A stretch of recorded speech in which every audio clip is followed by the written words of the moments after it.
Cool. Sorry, I had muted myself. My name's Bradley Davie. I work here at InBody. I've been here since 2016, so I've had the pleasure of seeing this company go from probably a couple hundred units a month to triple, almost quadruple that in a month over time to be able to continue to serve a lot of different markets with our body composition analyzers from fitness, wellness, nutrition. And then we've even expanded our ecosystem. So I'm going to go through and think about how our products can be used in patient care, wellness outcomes, and help also shape the language and meaning and application of different health metrics in the marketplace and try to educate more than think about just trying to sell you the product, but even if you have one, try to teach you something that could be helpful to improve. So InBody, our mission is to provide biomedical technology that simplifies your understanding of health and wellness. We do that with an ecosystem of tools. So from left to right, we have a height stadiometer, automatic blood pressure monitors, body composition analyzers, grip strength dynamometers, and then an InBody Touch, which is like a touch screen and interactive display. And then we also have some cloud software apps. We're coming out with a balance device as well. And I think there's more products in development too. So we're going wider with those tools to be able to get more health assessment data, and we serve just about everywhere in the globe. If you wanted to find an InBody, we're an international brand, and all this data can help improve outcomes, whether you're providing medications or nutrition, therapy, surgery, anywhere from illness, people that are sick, dying, in pain. We can get data all the way to elite performers who are looking to maintain that, and then everybody in between. And all these measurements can really help to build meaning. So we can engage people with it. We can help them stay compliant or engaged in programs. And we can show that we're making progress along the way. And then we can continue to educate people with this data as well. So there's a lot of different opportunities. Thinking about the evolution of body composition metrics over time, originally BMI was an important thing that people were considering. Insurance companies created it to be able to assess population health from afar. If we know somebody's weight, if we know their height, and we create a ratio from that, we can have some idea of the health risk associated with it. Beyond that, we started to see body fat percentage become important, or the split between lean body mass, which is the bone, muscle, and water, and the body fat. So we're looking at just what percentage of the body is body fat. That took off in fitness, nutrition, medicine. And today we see more focus in media on the importance of muscle mass, or a lot of people talking about protein, resistance training, muscle-centric training. A lot of concepts like that are important today. As we evolve into the future, and I'll talk more about this in more detail, but we'll start to see fluid dynamics in health become more important. And some of you probably already think about these kind of things, but extracellular water, detecting fluid shifts, identifying inflammation, edema, and how do those relate to disease states, and how are we able to predict these things might be happening or prevent these things from happening with that.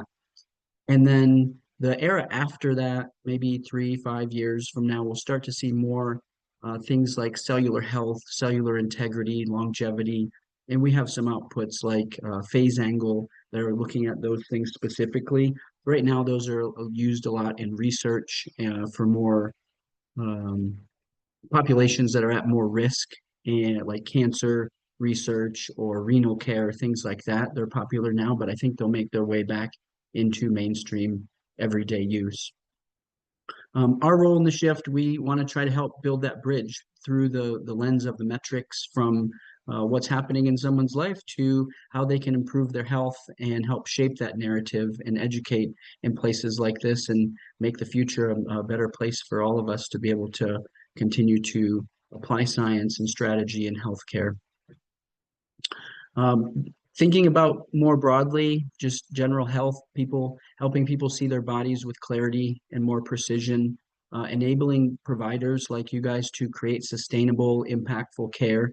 around tools like ours, building more relationships on trust with the patients by showing this data, and then overall being able to track and celebrate people's progress and build better lives around it too. So that's kind of what we hope for. Better metrics leads to better understanding, better decisions, better lives, better society overall. So we're not doing things like just tracking muscle, but we're giving somebody a mirror into the truth of what their health actually is. Or we're not just monitoring fluid balance, we're trying to catch a decline before it becomes a disease.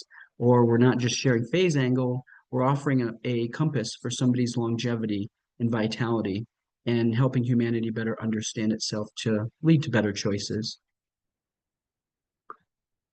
Reactive care to proactive care to predictive to personalized care.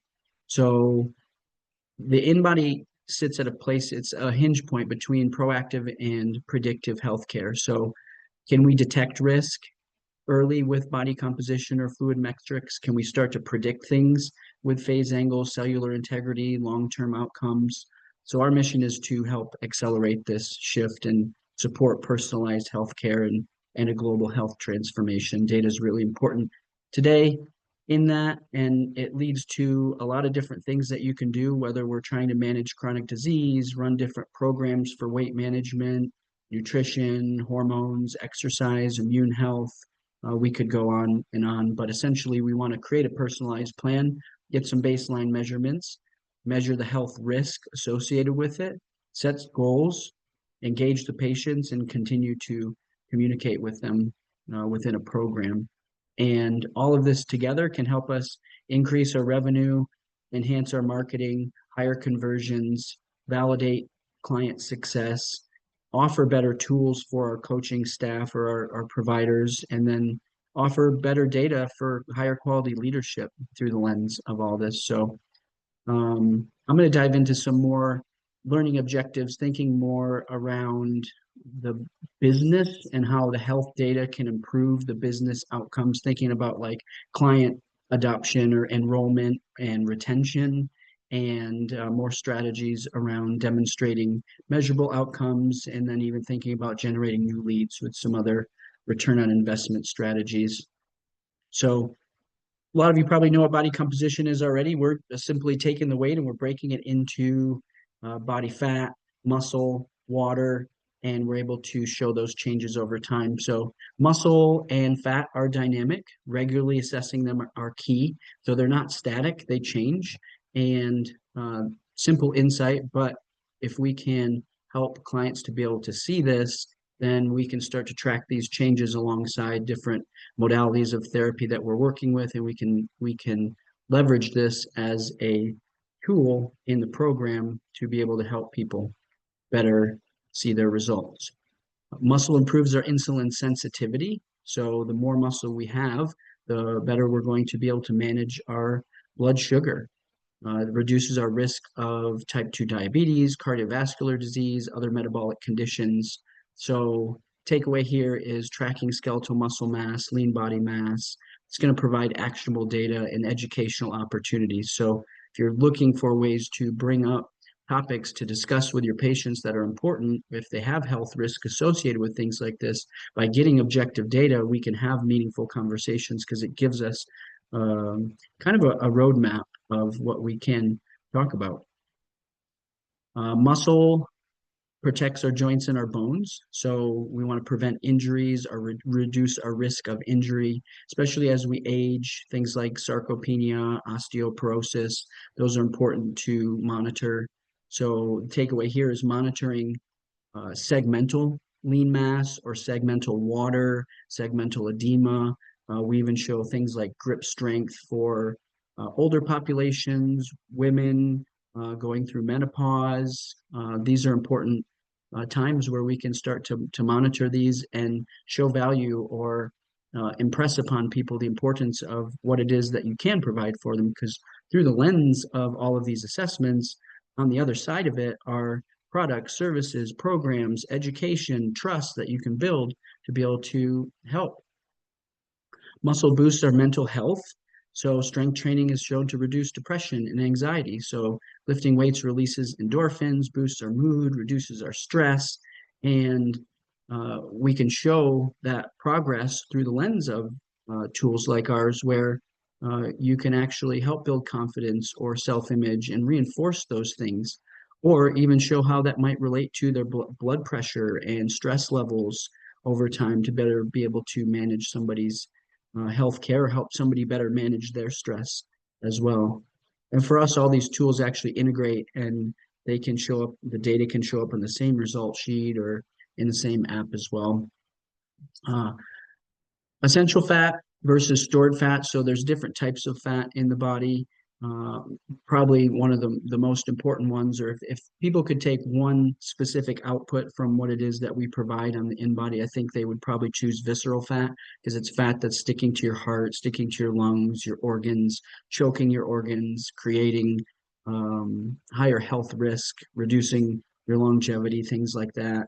Um, but understanding that and being able to show those changes to the clients can lead to important conversations, nutrition, important conversations about metabolism, somebody's overall health risk, and provide some motivation or inspiration for people if they are at a higher health risk as well. The balance between muscle and fat is also important. They're not static and they can change, but we also want to think about the ratios and the balance of them. So muscle is more dense than fat and takes up less space. But having a 2-to-1 ratio is good. So 2-to-1 muscle to fat, or 3-to-1 would be really great. So in the example here on the screen, this person is 1-to-1. So we'd want to work toward building more muscle, reducing more fat, getting that closer to 2-to-1 would be a good goal. If we wanted to work toward 3-to-1, once we got there, that could be a good next goal as well. Visceral fat and hormone balance. So visceral fat is stored around our organs and can lead to hormone imbalances or insulin insensitivity, even increased hunger, fat storage, and this is not a good cycle that we want to get into. So the InBody is actually showing a score of how many centimeters squared of visceral fat is in and around the organ. So the example on the left is a cross section, excuse me, of a CT scan. So the top image A, somebody that has more visceral fat in yellow in and around the organs, where image B has less. So level 11 on the example on the right is 110 centimeters squared of visceral fat. So that would probably be closer to the example A on there. But I always like to encourage people to create some type of maybe a visual to show those two types of images, even the one of the heart with the visceral fat on it, to help explain what that is doing to somebody and leading into conversations about what we could do to change those types of things, if those are things that you're trying to improve. Water and performance. So even a small decrease in hydration can lead to significant impact on our physical performance. Losing just 2% of body water can decrease physical and mental performance notably. We're going to be able to show how much total body water, how much of that water is intracellular inside the bones and muscles versus extracellular in the blood, in the skin, and the lymphatic system. So looking at this water balance. And then also we can show ratios of what most people would call like edema or inflammation, where we can look at the balance of the water and how that might relate to a lot of different things, maybe like how somebody's recovering, or if they have some swelling or edema from an injury, or a lot of times I'll show some more slides in the future, like in functional medicine, they want to see the edema within the trunk, or we're looking at the balance of the water. And I think, like I said earlier, with the next era of fluid dynamics and monitoring the changes in water, it's going to become really important and more mainstream for people to think about this to reduce a lot of the challenges that somebody might be seeing. Or like we were talking about, somebody in the chat was thinking about how it relates to a GLP-1. Water changes are, it's related to our metabolism and how the water moves in and out of our cells and things like that. So super important to consider that, especially if fat loss is a goal. The body breaks fat down into energy. Water is responsible for binding with a lot of things in our body: vitamins, minerals, fat, bringing things in and out of our cells, in and out of our bodies. So the metabolic efficiency can be understood through the lens of looking at the water. So showing these specific changes in water can lead to important discussions about topics like that and how it relates to our health goals. And uh, of the lean mass, so if we got rid of all the body fat in somebody's body, we just looked at the lean body mass, which is the bone, muscle, water. 73.3% of that is typically made of water normally.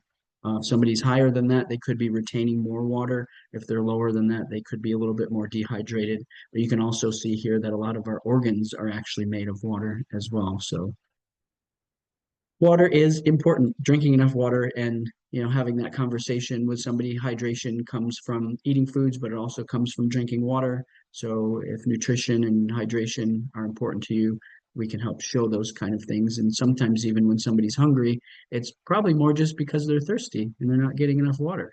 A lot of things can change our water balance too. Think about like travel, or think about different environments that we go into, and things that we eat, things that we consume. Caffeine is a cellular dehydrant, alcohol is a cellular dehydrant, higher sodium diets, all those types of things can impact that as well. Water retention and imbalances. So holding on to water can lead to bloating, discomfort. So proper hydration can encourage the body to release excess water, reducing that feeling. So our metabolic efficiency and our cellular health is key to achieving our goals, and making that a central part of a client's journey can differentiate your business and service. A lot of times, if we're talking about, say, like a weight loss program or a hormone health program, on the outside of the actually prescribing and giving the patient these medications is the health and the all the other things related to that. And emphasizing these things can really show more of a holistic approach in what you're doing. And through the lens of what we have the opportunity to show, it can lead to a lot of these conversations and objective data to look at over time to know when to talk about things like that.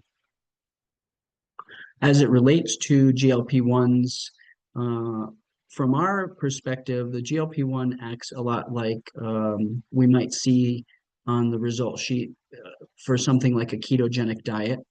A lot of times when somebody starts a GLP-1, what we'll see is a reduction of intracellular water, maybe extracellular water too, maybe like all the water in the body, but a lot of times it's the water that's coming out of the intracellular space, where the GLP-1 is binding with sugar, more like an insulin, and water's not getting back into the cells. So if we see a drop in water, we could actually see an increase in body fat percentage.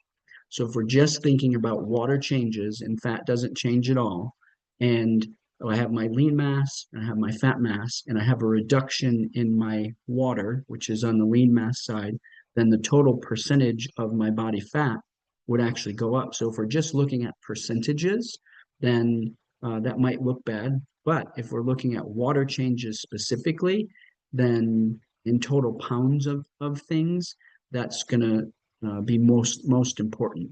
So a lot of times people want to simplify health risk to things like percentages. We got to be careful not to do that and look at the raw data first, and then downstream looking at how that might show up in percentages as well.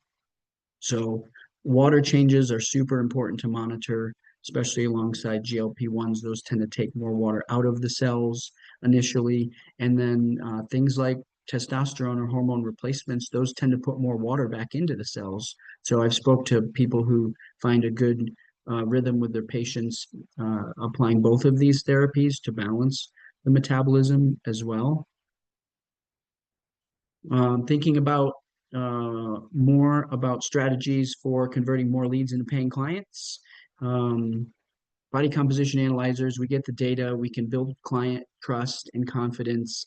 We can take that and create more objective communication around it, train our team better to understand our patients, customize programs, and streamline the assessment. So building personalized programs, if that's important to you for things like lifestyle, fitness, nutrition, we can start to look at a lot of these different data points to align with different opportunities that you have within your products and your programs and your services. one of the things I typically recommend somebody would do is create a spreadsheet where the first column on this spreadsheet is all the different outputs that you have the ability to see. And in the next column, which program or product or service do you have that lines up with that output? And then in the next column, define that output. So if we're talking about muscle and skeletal muscle mass, and if you're selling, let's say, a hormone replacement, testosterone could be in that list. Maybe you have proteins, maybe you have creatines, maybe you have a fitness program, whatever you have that you offer that would impact muscle, put that there. Then we define muscle, which would be all the muscle that's attached to the bone. And then what would happen if somebody doesn't have enough muscle? So in the next column, what happens if you don't have enough muscle? So what's the health risk associated with that? It's kind of like a longevity marker for us. It's our fountain of youth. It drives our metabolism.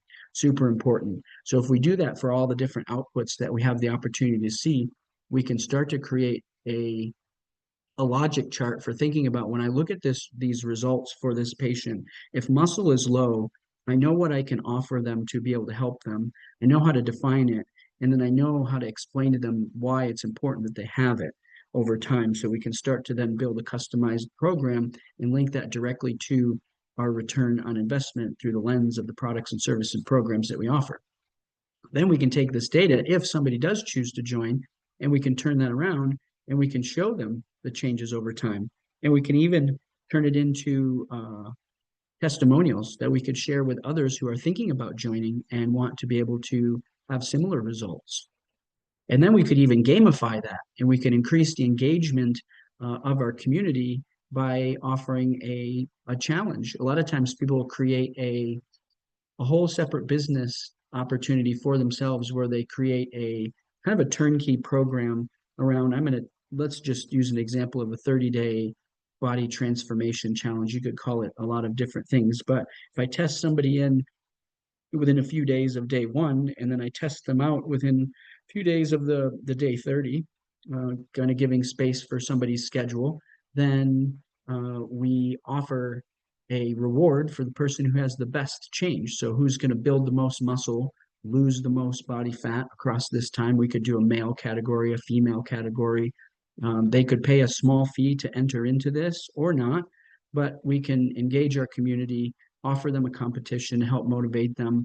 And then throughout those 30 days, we could have different classes or education or different offers to build trust and look for the opportunity to continue to think about how they could work with us after those 30 days are over. And a lot of times people will take this to their community as a annual or biannual marketing pitch, where the best one I ever heard, he had airline points, and then he also had a timeshare in Hawaii. And the winner of his challenge would get the flight and a week in Hawaii. And then he sourced other sponsors from his community. So grocery stores, supplement stores, juice bars, a lot of different other people would donate things so that when he went to market, wasn't just his challenge, but it was a community challenge for a chance to win a flight to Hawaii. And this would drive so much new business in. And then he just worked on converting that so that people would stay at the end of it. A more simple way to engage your community could just be offering a free assessment, so that if you bring a tool like this in, or even if you have, say you have a list of 500 contacts in your network, every year everybody gets one for free. And you have the opportunity to come in and do this and see where you're at. This year might not be the time we convert you into a program. Maybe in a year or two we do, but you know that you have that opportunity to come in and get that done so that we can have a meaningful conversation with you to explain to you what the results look like. And then following up, and how do we integrate this into our different education? Or whether we're thinking about like email campaigns, we're thinking about text message campaigns. This could even extend into different social media, could be video content that you're creating. But how do we take all these different concepts and educate and be able to continue to add value to our community So on right here, it's kind of looking at what a flow might be. So I might introduce the fact that I have an in-body and body composition this month. Next month, I might talk about changes in body composition, then muscle mass, fat, the importance of water, how to test, when to test, how you can help, showing, highlighting different client transformations. And you could create content that could be duplicated across all these different forms of media. And you could recycle that each year, maybe make some different edits to it and continue to add that value over time where these tools become a foundation of the value that you're adding.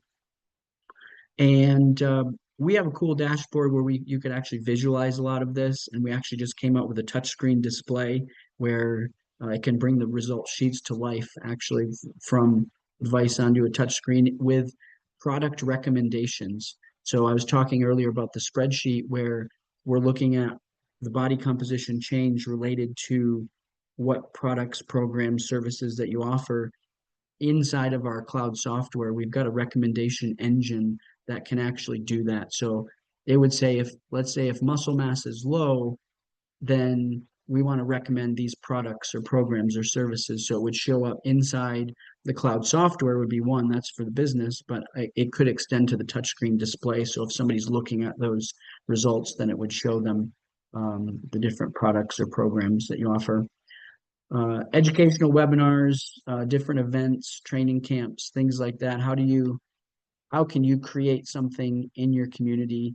I'm here educating you now like this. Could you create something for your community where you're talking about body composition, you're talking about nutrition? What is your area of expertise? What do you have a community that you have access to, and what do they want to know? What do they want to learn? How can you go and participate with them and set up events like this, whether it's you're charging for it or it's a low barrier offer to get people to show up and you'll be able to educate them. But either way, when you bring in the device, it can help your business in a lot of ways, whether we're trying to attract new members, improve our conversion rate, building that trust, retaining people by longer, retaining people longer by continuing to show that journey and the conversation. A lot of people do charge for the test. I think in a medical space, if somebody was part of a program, a lot of times they'll include it and they'll add it as value in a membership program or onto a weight loss program or a hormone health program. But if somebody's not part of those, there's inherent value. We see $50 to $100, so people might charge for a test, but kind of varies by area where you're at. And a lot of times people would do a bundle of those two. So instead of one test, we might do 3 tests and bring the price down a little bit. We talked about the wellness challenges. That can be something that you could run annually within your business, or you could take it into an employer group, or if there's a different organization in your community where they might want some type of motivation and you can provide a support structure to help them evolve and then offer an extension into your business to be able to access more of your services and products. Educational seminars, community outreach. A lot of people take their InBodies out into their communities and they take it to different events. So this is a picture of the booth we set up at a trade show, but you could do something very similar where you bring any tools that you have and you might be a speaker at the event. You might offer people assessments as they come by, and you've got a great opportunity to have a meaningful conversation with them about where they're at, what kind of goals they might have, make an invitation for them to come back to your office. And this could happen in a lot of different environments, whether it's a health fair, fitness competition, corporate wellness programs. A lot of corporations have funding available to be able to help their employees live happier, healthier lives. Wellness challenges for other businesses to athletic teams, and then partnerships with other healthcare providers. So who else in your community, and this could also go for you inviting people into your clinic to come and do these tests too, other healthcare providers that might have symbiotic offers. But if you were going to go out into the community and set something like this up, I'd recommend bringing a table, chair for somebody to sit down, take their shoes and socks off, some type of a banner if you want, body composition analyzer. Grip strength is actually we have a dynamometer that's probably one of the best ways to engage people around just something simple that people are interested in trying to see where they're at, that can lead to a little bit more trust to say, hey, you want to come over here and have a conversation, or are you willing to give me your contact information, or do you want to set up an appointment for something else, or do a body composition test and allow me to see what's inside of you, to talk about where you're at now and what kind of goals you might have. So that could be a great way to grow your business. Uh, there's a lot of ways that this can help to market, create partnerships in your community, increase the demand or the value for your service, target different demographics, and differentiate your strategy within your community. So I'm going to go real quick through this. We use a BIA technology, which essentially means that we send small, safe electrical currents through your body, and we're measuring that resistance. We do it with multiple frequencies, 8 electrodes. We separate the trunk from the limbs, and all of that allows us to not make assumptions based on things like your age or your gender or your activity level. We're the only ones in the marketplace that do that today. Some things you want to think about when you do a test, and things you don't want to do before you do the test. We cover this a lot in our InBody Academy, but essentially the principle here is we want to control the controllable variables here. So we wouldn't want to eat a big meal, do a workout, and drink some alcohol before we did a test. We want to try to avoid those things and could create a controlled state. We've got several different models. The 970s are our flagship model. It uses 8 different frequencies, and you get 40 different impedance measurements, and you get a couple hundred different data points. Gets really granular with total pounds of protein, minerals, bone mineral content, body cell mass. So really clinical and granular on that one. The 580s, the next one down from there. That one's great. I think it's going to be the first one that starts to show us segmental edema scores and segmental phase angle. And then the 380 is the most simple one we'd recommend in medical settings. It's the first one that shows edema as a whole body score, visceral fat scores. And once somebody completes the test on any of these, the data can go to a cloud, it can go to the app, it can even print out. You could even include blood pressure monitoring. So you could get data from a blood pressure monitor, things like systolic, diastolic, mean arterial pressure, pulse, rate of pulse product, pulse pressure. We also have height stadiometers. Height is actually the only manual data that you enter into the device before the test starts. And if you enter the wrong height, in most cases, men tend to overestimate their height. Women tend to underestimate it, in my experience. If I say I'm taller than I actually am, my result sheet's going to appear leaner. If I say I'm shorter than I am, I'm going to be fatter. So we need accurate height. A lot of people think about their height as it was a decade ago. So want to make sure that that is accurate. And then grip strength can be a great way to take the quality of the lean or muscle mass from the quantity on the body composition analyzer. We see how much lean mass or how much muscle, and we can turn that into a qualitative metric, and we can see how many pounds of strength can somebody generate.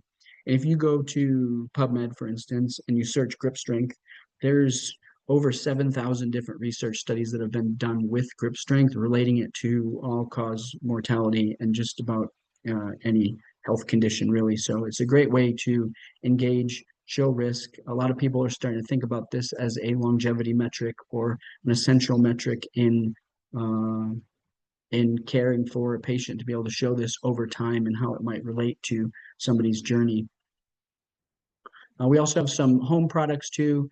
If those were things that could help, you could see that data for the patients inside the cloud software and the app. So if somebody came into the clinic, they tested, and then they went home and they continued to test, or if you even had virtual patients, we could get blood pressure, body comp data there. And we talked a lot about the different results on the result sheet, but here's some quick looks at what's going on. This is all the raw data of body composition. So looking at weight, breaking down into lean mass and fat mass. And within the lean mass, we have water and dry lean mass, which is the dry lean mass is the protein and mineral content without any water. Then the water splits to intra and extracellular water.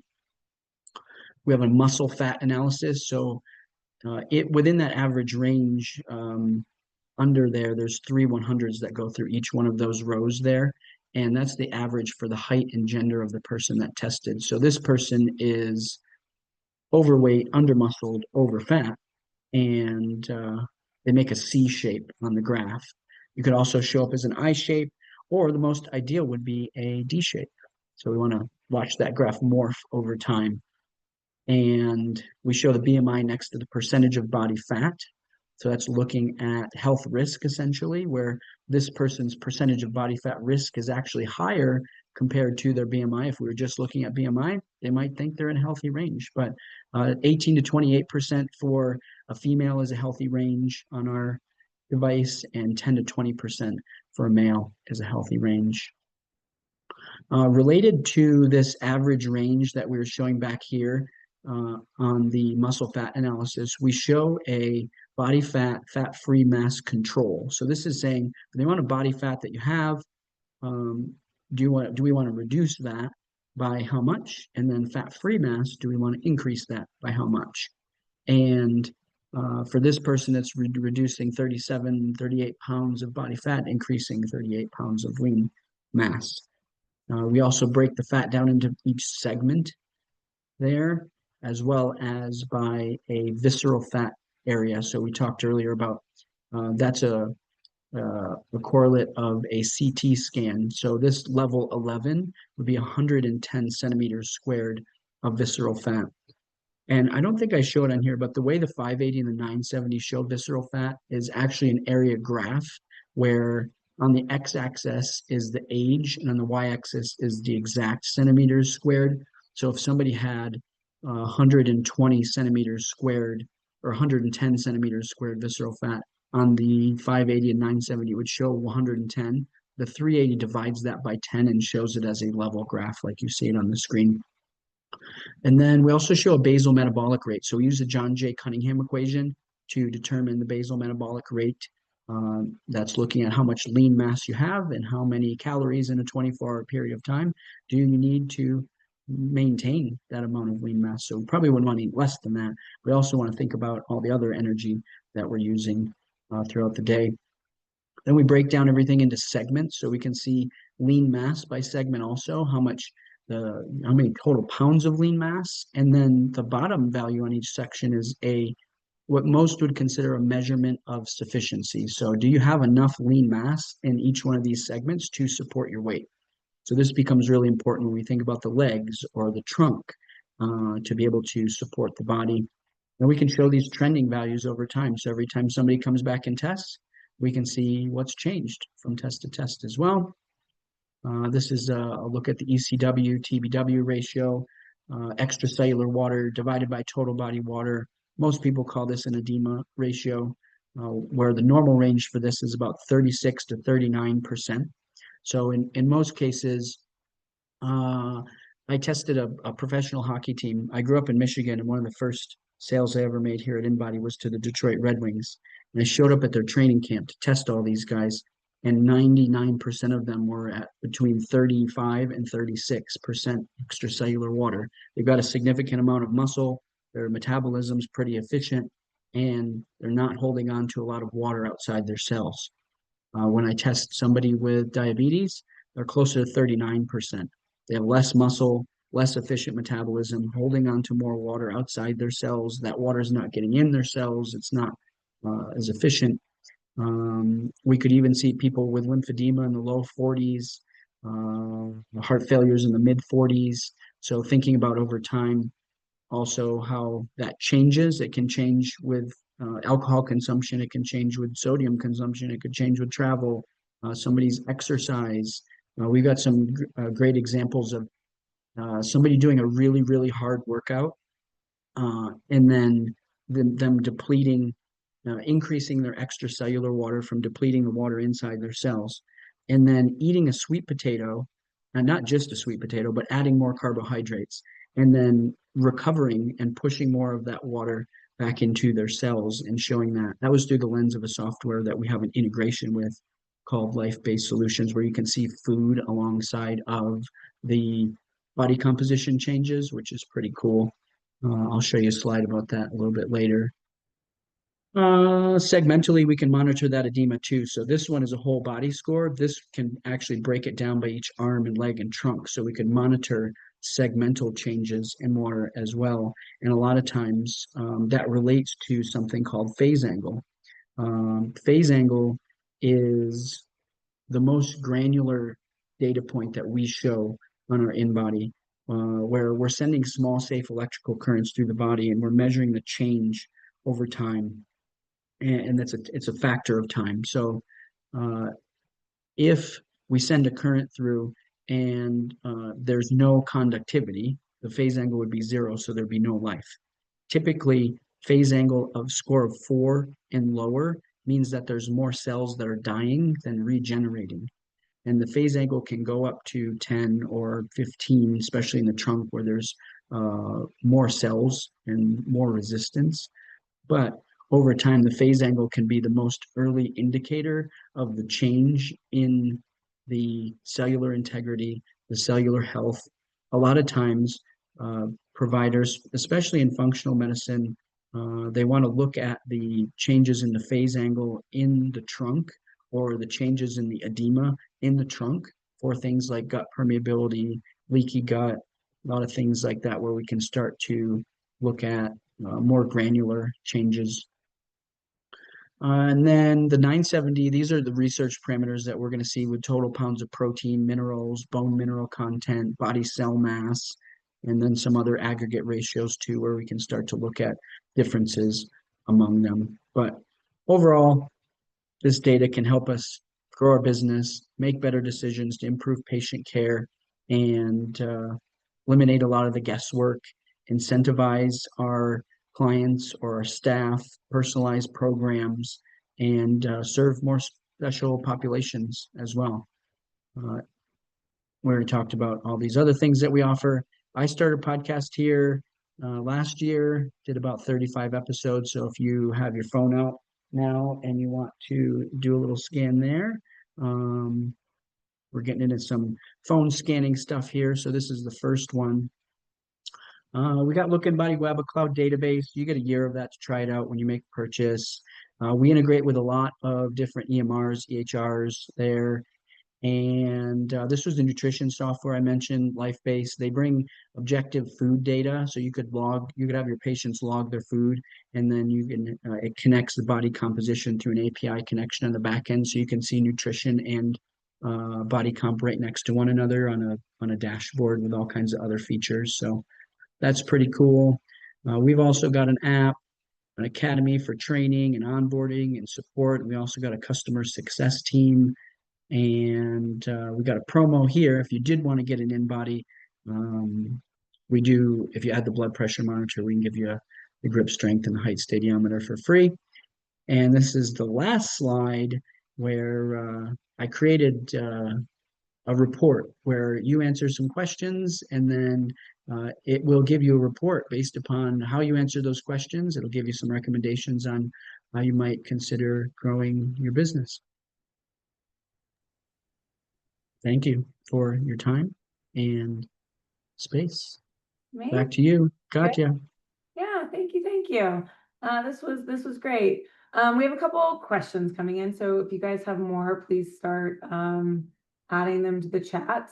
The first one, they would like to know how to create that side-by-side comparison that you mentioned. Like, what's the best Oh way yeah, of doing that? I just did that in a Word document where I just took the two pictures and put them there, and then if they have an InBody, you could go on the cloud software and you could snip the picture of that. So that was a manual job that I did. But please use and share that idea. Also, if you have the InBody app, there is a way where you can take and you can create a social picture from the results. So you could put a picture behind the results. I had an example in there that was right next to it too. But also follow up with me on the side too if that was something that you want to chat more about.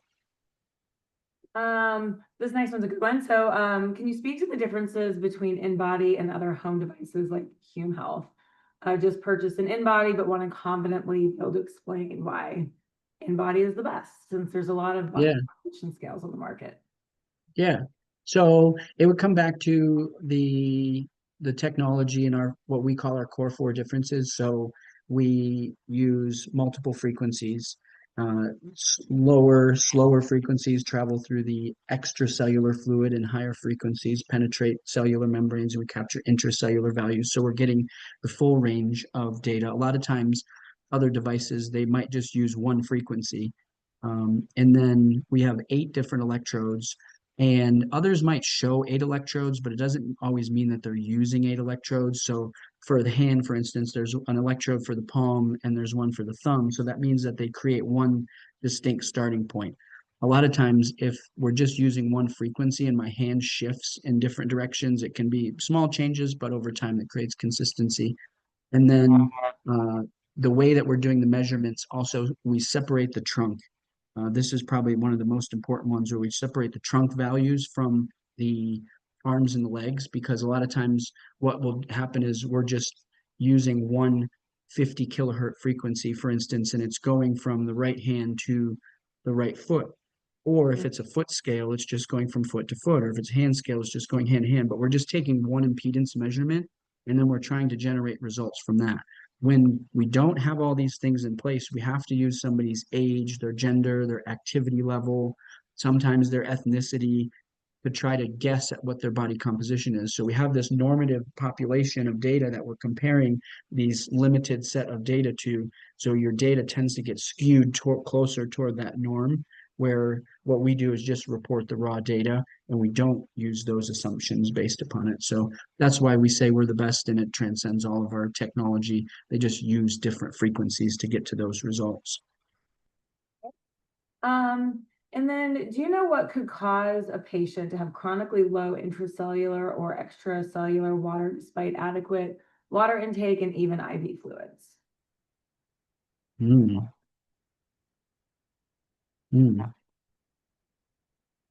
Not specific. I think I'd probably have more questions. I think to want to get to know that case and maybe see some sample results, or we also have a clinical team that could also help with something like that too.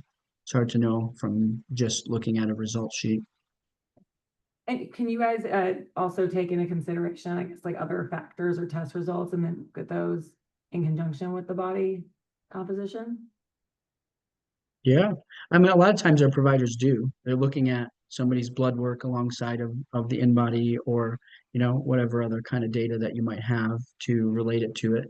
A lot of times through the lens of the result sheet on the InBody, it can make blood work more relatable to somebody, or give somebody something more tangible to focus on that would have a more positive downstream effect or upstream effect, if you will. If, like thinking about insulin, for instance, if I'm building more muscle, I'm going to reduce my insulin or increase my ability to process my insulin. Yeah. Can you do a 380 segment analysis? Can I do a 380 Actually, segment? who asked this question? Actually, if you can provide a little more context as to what, I'm not 100% sure what we're trying to get at on this one. Yeah. If you can provide a little more detail, then I The can. 380 does have a segmental analysis where it's showing the lean mass. The 580 is the first one that shows the segmental water analysis, and the 970 shows a segmental water analysis. They all have the 380, 580, and the 970 all have segmental fat analysis as well. Okay, let us know if that didn't get your answer. It looks like that's it on the questions. Does anybody else have anything they want to Oh, pop in? also the 580 is the first one, and the 580 and the 970 sets have segmental phase angle. And there's actually an inverse relationship between the edema and the cellular integrity. If edema is going up, the cell health and integrity tends to go down. So there's an inverse relationship there among those two. but the phase angle tends to change first. It's usually the earliest indicator of the direction of change happening in the body. Okay, so one more question. This is a good one. Is there a program to upgrade your InBody to a newer model if you currently have one? Yeah. Yeah, it would vary based upon which model it was and what model you were upgrading to. But we've got like standard upgrade pricing that we could share also. And it might depend on the payment method of what you were, like how you were doing that. But yeah, reach out to us. We got a link here if you wanted to scan that QR code, and that'll get you connected with our team. Someone will reach out to speak with you, and happy to include me if you want to. Yeah, and I think one other thing to note on this, if you guys are interested in getting an InBody, I think InBody with this promo offer, Bradley, correct me if I'm wrong, you guys cover the first 2 payments. So I didn't put that in this slideshow, but we have a promotion going on now where we do 63-month financing at 1.99% interest. And till the end of this month, we're covering the first 2 monthly payments for anybody that wanted to sign up now. So you wouldn't make a payment until, what is it? It's August now, September till October. That's great. And for the 380, it's like 175 a month. The 580s, 275 a month. The 970s, about 520 a month. So if you're looking to preserve cash on hand, that's a great way. And if you wanted to upgrade for the first time within the last couple months, we've been able to combine upgrades and financing. So that's Amazing. pretty cool too. Very good. Well, this has been great. So we'll send out an email afterwards. We'll include a link to the recap of the webinar if you guys want to share it with anyone. Also, presentation Bradley shared we'll share some details on the promo offers and things if you want to buy one. And then somebody, I think Bradley, we checked the promo codes. I think somebody was having trouble. I think it was the podcast one. To make sure that it's working. So we'll make sure you guys have everything working so you can take a look at that. Well, Let's hear more from you. let's share that in the link. Else we'll share that in the show now so everybody can Finish all your grab it. podcast episodes, or do you have some more coming up? Say that again. Sorry. I said, have you finished all your podcast episodes, or do you have some more coming up? I'm actually doing one tomorrow. Oh, nice. I'm going actually back to back. If anybody knows JJ Virgin or Tim Morgan, they run something called Mindshare or like Health Business Collaborative. So we're going back to back on there. And I just shared the podcast, or Katya shared the podcast link there to a folder with all the episodes there. So feel free to jump on there and let me know. I'm always open for new guests and chatting. Hopefully one day Alex and we can talk about some AI stuff or some cool things as well.